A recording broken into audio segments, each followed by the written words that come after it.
Salut à toutes et à tous et bienvenue dans cette toute nouvelle vidéo. Ça fait longtemps que j'ai pas fait de vidéo, j'avoue, j'ai un peu abusé. J'ai pu penser à plein de nouvelles idées et surtout, entre temps, j'ai eu mon appartement, donc c'était un peu compliqué. C'est pour ça que je vais faire deux parties distinctes, parce que si je fais une seule partie, ça va durer 1 heure et surtout, je pourrais pas la publier tout de suite parce que j'ai pas encore totalement fini. Donc pour commencer, j'ai eu l'appart au mois de janvier. C'est un appartement qui se situe en région parisienne. C'est un 40 mètres carrés avec un salon, chambre qui sont entre guillemets séparés. Le salon qui fait 16 mètres carrés, une chambre qui fait 12, une salle de bain qui fait 7 et une cuisine qui fait 7 également. Je bénéficie aussi d'un très grand balcon. Franchement, il est incroyable, on peut dire même que c'est une terrasse en fait. C'est simplement une location, alors je peux pas faire tout comme si c'était vraiment mon appart. C'est pas comme si c'était à moi, mais pourtant c'est déjà ouf. Je pense même que ça va remonter la cote de l'appartement, vous voyez. Alors la règle pour commencer, c'est pas trop de trous, pas trop de peinture aussi. Je vous le rappelle, c'est une log, c'est pas un achat. Mon but, c'est pas de refaire à neuf l'appartement non plus. Il y avait un rocher. Ah ouais, il est aérodynamique. Et que j'ai gardé le caillou, donc à la fin, du coup, je le remettrai en place. Un petit coucou au proprio là. Donc du coup, quand je suis rentré en premier lieu dans l'appartement, j'ai vu qu'il avait un potentiel absolument énorme. Que ce soit en luminosité pour pouvoir mettre la télé, pour pouvoir mettre l'emplacement du canapé, le lit et tout, j'avais déjà les idées qui explosaient dans ma tête comme du popcorn, c'était incroyable. Alors je vais vous passer la partie barbante où en fait je transfère les affaires, où je fais le déménagement parce que bah, ça sert à rien en fait. Mais j'aimerais bien par contre vous faire un petit avant-après et vous montrer un peu comment j'ai fait parce que bah je pense que ça pourrait vous intéresser. Parlons un peu du salon dans lequel je me trouve ici. Déjà le truc très con à installer, c'était la télé. Il faut savoir que cette télé là, en fait, je voulais la mettre directement sur le mur pour pouvoir la voir depuis le canapé et le lit. Il fallait en prendre une assez grande et la mettre sur le mur. Sauf que ce que je ne savais pas, c'est que j'avais prévu que c'était un mur en placo. Sauf que bah non, c'est un mur en béton armé.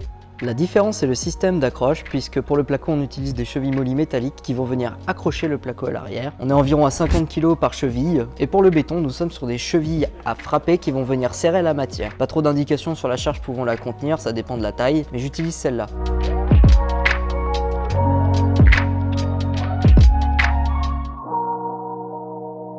Donc dans le salon, j'ai commencé par ça. Mais pour les câbles et tout ça, je voulais quelque chose de propre et quelque chose qui change. Et j'ai eu en cadeau de Noël une horloge LED et je me demandais où est-ce que j'aurais pu placer cette horloge. L'idée c'était de faire un espèce de grand cache, mais qu'on ne voit pas les câbles pour pas qu'on voit non plus l'horloge, mais qu'on voit juste les LED de l'horloge. Donc à ce moment-là, j'ai pris 2 planches. J'ai acheté chez Leroy Merlin une petite plaque de plexiglas et derrière, j'ai eu l'idée de mettre un film teinté de véhicule, comme ça en plus on voit pas, du coup c'est plus transparent, ça nous fait une surcouche noire, donc c'est vraiment classe, c'est vraiment stylé.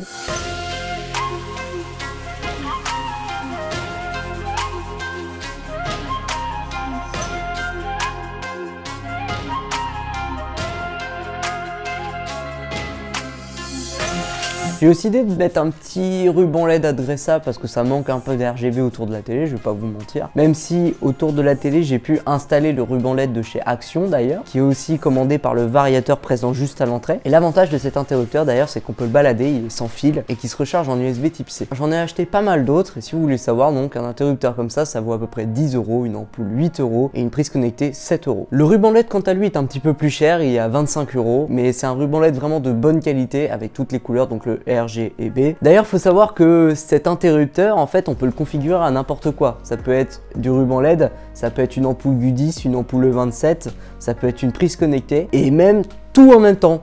Incroyable. C'est-à-dire que là, dans mon salon, j'ai 6 lumières qui sont connectées sur le même interrupteur, qui passent par la prise connectée, les ampoules standards et le ruban LED. D'ailleurs, sur les côtés, j'ai décidé de mettre des ampoules U10 simplement pour éclairer le plafond, pour faire une traînée de lumière sur les côtés.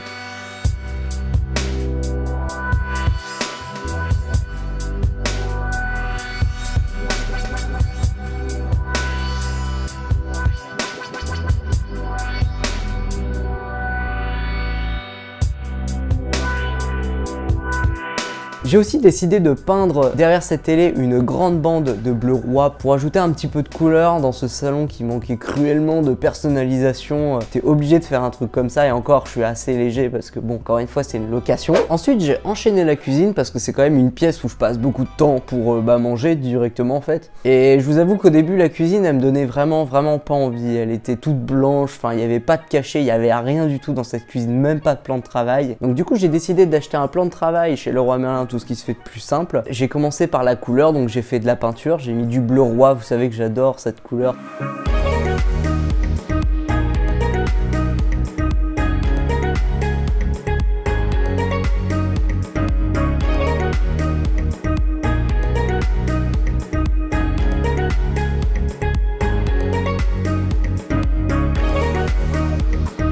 Et il manque aussi un peu de LED. Mais quoi? Oui, et pour les LED, j'ai décidé de prendre une goulotte à 3 côtés comme j'ai déjà utilisé pour mon bureau gamer quand j'étais en Normandie, que j'ai mis côté mur et que j'ai collé un peu avec de la super glue comme ça directement sur le mur. Avec un ruban LED blanc à l'intérieur.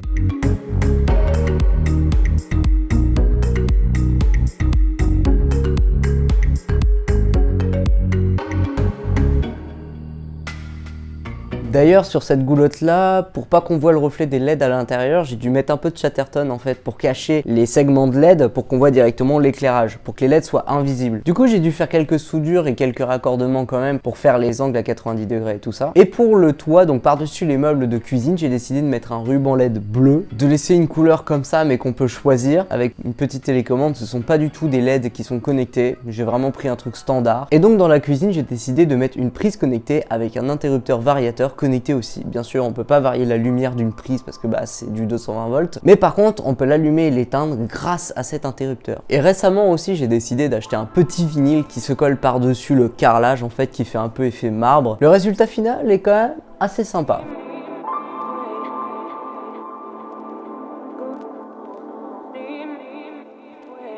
D'ailleurs, il faut savoir, dans cet appartement, pour l'instant, il y a environ 25 mètres de LED. Ça fait beaucoup là, non?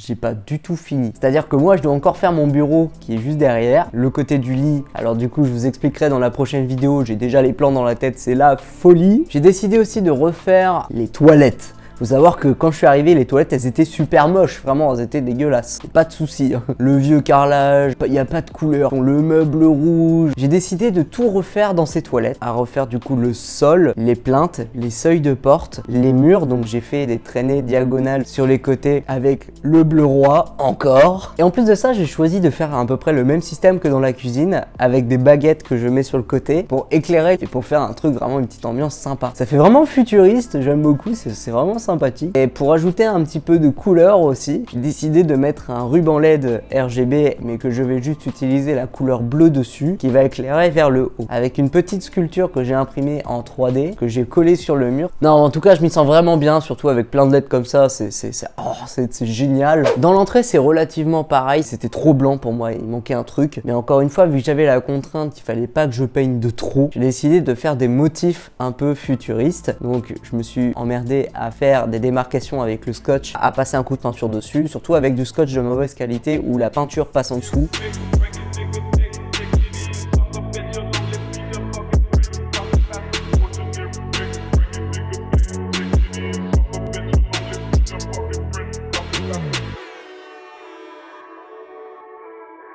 Et allant jusqu'au bout, je me suis dit, bah, je vois surtout des blocs de secours un peu partout aux États-Unis que je trouve drôlement stylés. Et je me suis dit, dans l'idée, eh bah, je pourrais faire un truc pareil avec un petit éclairage. Du coup, j'ai décidé d'imprimer des lettres en 3D pour les coller dessus et après passer un coup de spray pour que ça fasse une démarcation avec marqué Exit dessus. J'ai fait pareil, si vous pouvez le voir derrière, avec le mode Genesis et le 04. Donc, j'ai réussi à mettre le transformateur à l'emplacement de l'ampoule qu'il y avait. Donc, les LED sont toujours alimentées par les interrupteurs, les deux interrupteurs va-et-vient. Et en plus de ça, elles alimentent un grand ruban LED qu'il y a de nouvelle génération. Alors c'est des LED qui se suivent, donc la plus de démarcation de segments. Ça coûte assez cher d'ailleurs, c'est pour ça que je remercie mon père de me les avoir donnés.